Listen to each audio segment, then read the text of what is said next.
And that brings us to the Tower of Babel.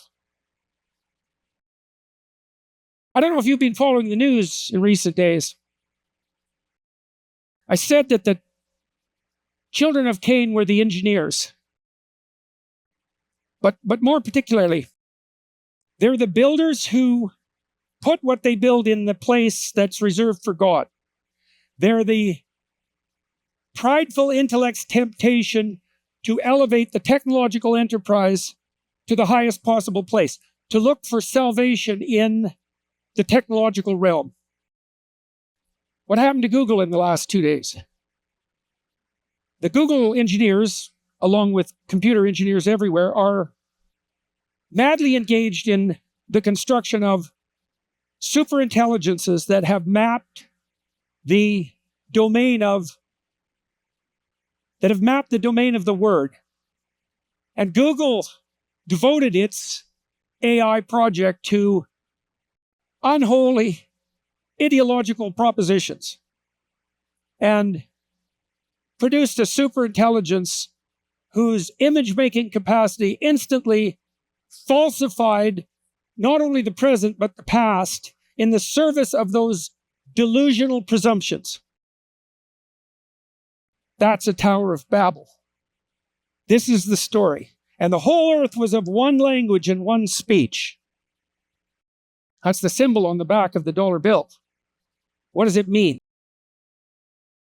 It means there's a hierarchy of value, and that everything within that hierarchy of value should be devoted to one thing, which is at its apex, which isn't part of the thing, but rises above it, that's associated with clear-eyed vision. That's the symbol of value that your economy is predicated upon. This ancient idea. Why is that of one language and of one speech? Because a hierarchy of value that has the appropriate attentive eye at its pinnacle unites people psychologically and socially. To the degree that your country is united,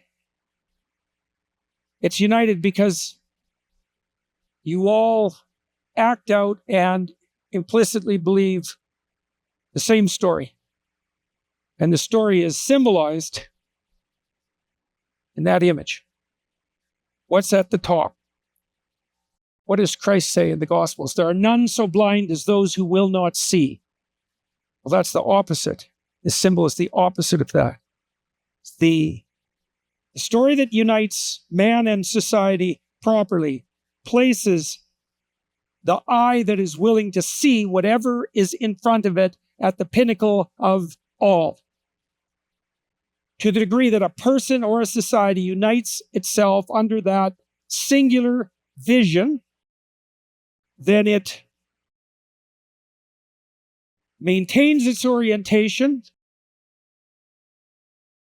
allows people to maintain their hope in relationship to a direction, stops people from experiencing the anxiety that a multitude of competing directions produces, and ensures a productive, generous social unity.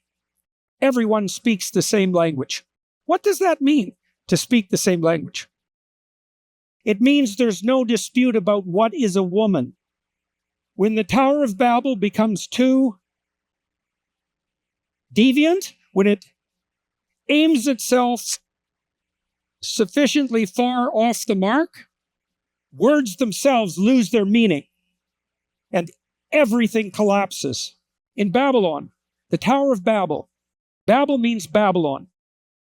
Babylon in the biblical corpus stands for the presumptuous civilization. Babylon, Rome, Canaan, Sodom, Gomorrah, they're variants of the idea of civilization gone astray. What's a Tower of Babel? Well, at the time in the Middle East, at the time of Babylonia, there were literal competitions between kings to build the highest structure, the highest ziggurat, the highest pyramid. not for the glorification of God, let's say, not even to further technological development as such, let's say in the service of life more abundant for the citizens of a given polity, but to provide the emperors, the kings and the tyrants who funded the construction with means of self-aggrandization. The higher the tower, the more the king justified the presumption that he could challenge the divine order. The Egyptians raised their pharaohs to the level of gods, and so did the Romans when their society deteriorated. It's in the nature of an overweening tyranny to elevate its earthly representative to the status of what should be ineffable, to the status of the ineffable and transcendent guiding spirit. And the consequence of that is always that the tower comes crashing down. It came to pass as they journeyed from the east that they found a plain in the land of Shinar, and they dwelt there. Now, there's a backstory to this, and the backstory is something like this, is that the people of Shinar decided to centralize, right, and to pass all authority into a centralized authority. That's a good way of thinking about it. Instead of maintaining responsibility and authority in a distributed manner, they centralized, right? So you can think of these towers as the attempt to build a top-down utopia. That's a good way of thinking about it. A top-down utopia with the wrong spirit constructing it and at the pinnacle. That's the continual technological proclivity of the pridefully obsessed intellect. Cain establishes the pattern of improper sacrifice. Cain's descendants, Cain becomes fratricidal and murderous. His descendants become genocidal and chaotic and technologically obsessed. The consequence of the chaos is the flood. That's the destruction of the world by the return of chaos. The Tower of Babel is the destruction of the world by authoritarian presumption. And those are the two sociological or political catastrophes that are associated with the sin of Cain. So what does that mean? If you refuse to offer your best, and in consequence, your offerings are rejected, you're unsuccessful, you'll become bitter and resentful. If you determine to nurse that bitterness and resentment and let it take you where it wants to, you'll become the murderer of your own ideal, the destroyer of your own hope, and a rebel against the cosmic order.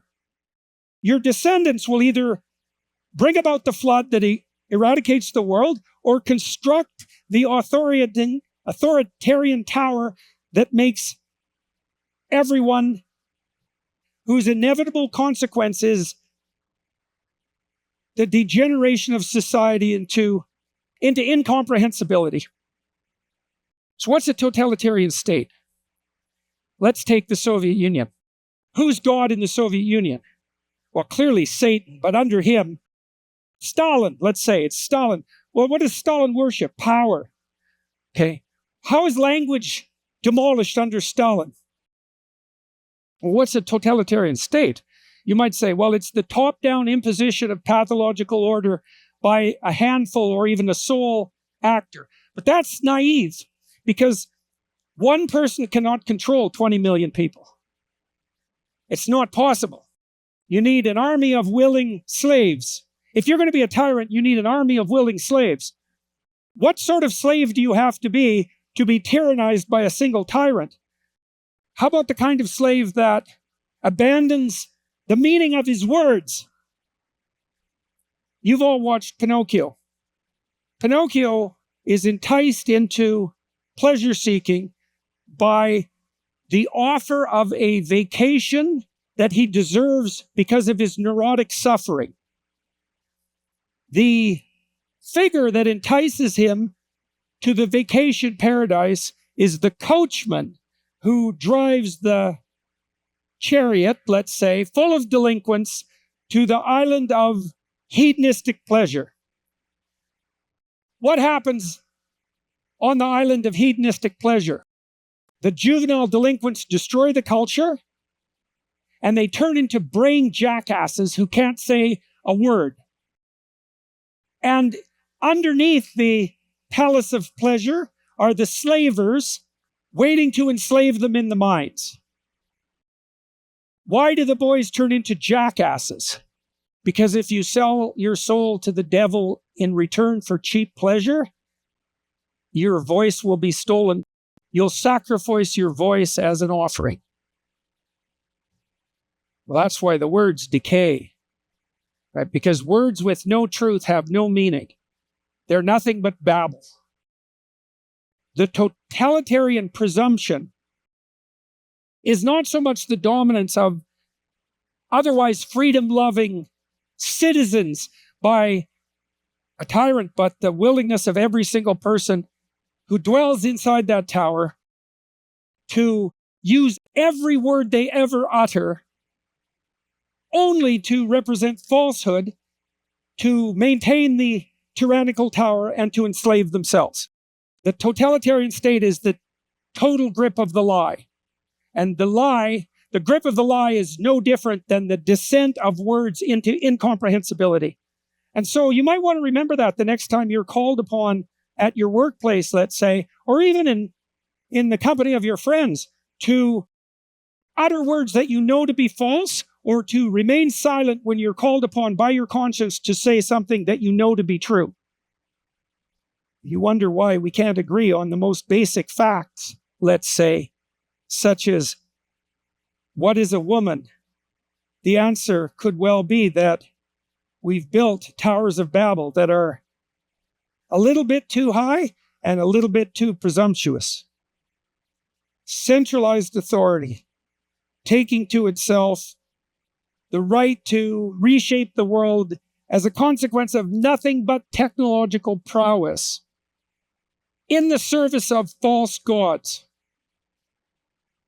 generates a technological nightmare that destroys meaning itself.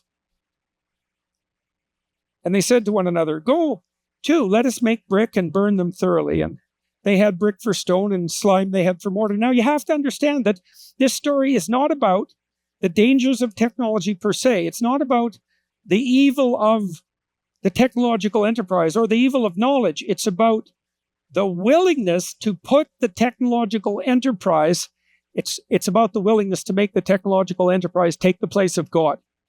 Right? You could think about it this way. We have hydrogen bombs. That's a pretty close technological approximation to God. Do we have the wisdom to use them or not use them wisely? That's not a technological question. A technology that's not in the service of what is put in the highest place becomes the spirit that builds the Tower of Babel and makes it impossible for people to live together or to communicate. And that's happening around us with incredible rapidity. And they said, go to, let us build a city and a tower whose top may reach unto heaven. That's the motif of the displacement of what is properly ineffable and transcendent. That's the replacement of the transpersonal cosmic order with the doctrines that currently dominate. There is a reason the communists attempted to eradicate the religious enterprise. The reason was that the communist dogma and the prophets of the communist dogma wanted to replace the entire enterprise devoted toward transcendence with themselves. And we all know the consequences. All of us who want to know the consequences of that. All of us who want to know that the consequence of that was the descent of an entire civilization into a hell that destroyed tens of millions of people.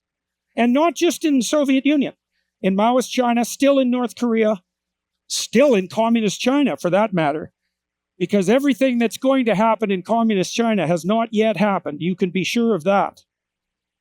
Do you know that the Chinese engineers have built Skynet? Do you remember Skynet from the Terminator?